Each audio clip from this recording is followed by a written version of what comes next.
notorious cryptocurrency scammer.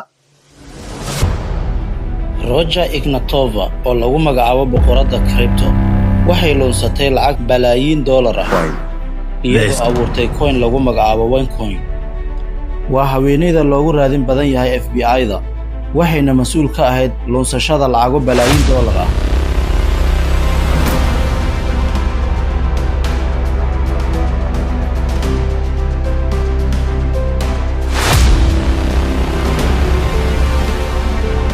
sidee u samaysay